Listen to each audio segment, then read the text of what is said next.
Alright, well, my wife and I have just purchased a brand new Instant Pot.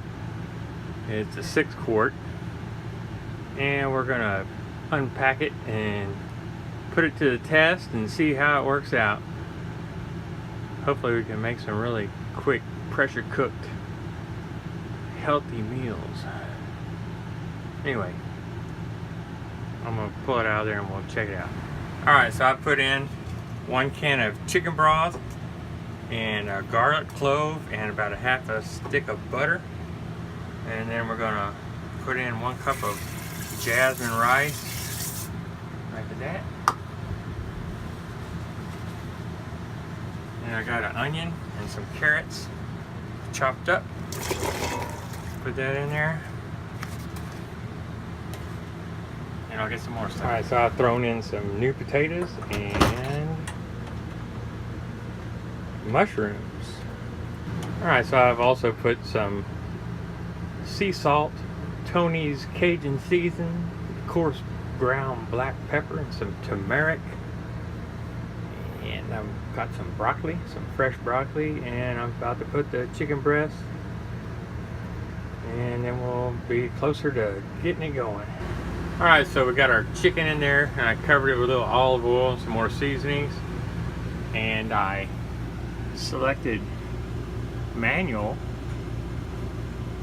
and then adjusted it to what you can't see anymore. I put it on 20 minutes on pressure cook, and I have the valve set to sealing. You can't see it because of the shadow, but right here it says sealing. So, and then when it gets finished, you turn it over here to venting when it gets done before you open the lid. But we'll come back in a bit and see how everything looks. So it comes with a little steaming tray, a rice paddle, and a soup ladle, and a little measuring cup here, and then your user manual and a recipe book. It has some really fancy stuff in there.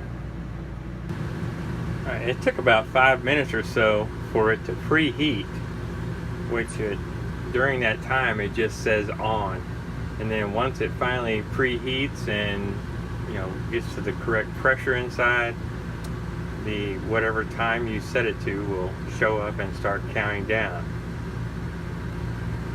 Alright, so I guess there's a bit of a learning curve on this. I believe I overfilled it. There is a maximum fill line in there, and I know I went over it. So the Instant Pot did not pressurize properly, and so when I went to try to release the steam, nothing came out because it was always venting over here a little bit. So we ended up having to run the cycle about 3 times for it to cook the food. But of course now the food came out really great. Potatoes and onions and chicken and mushrooms. Really tasty. But like I say, I guess you have to maybe read the instructions and follow them. Anyway, I'll come back and make something else in it after I've learned how to do it properly.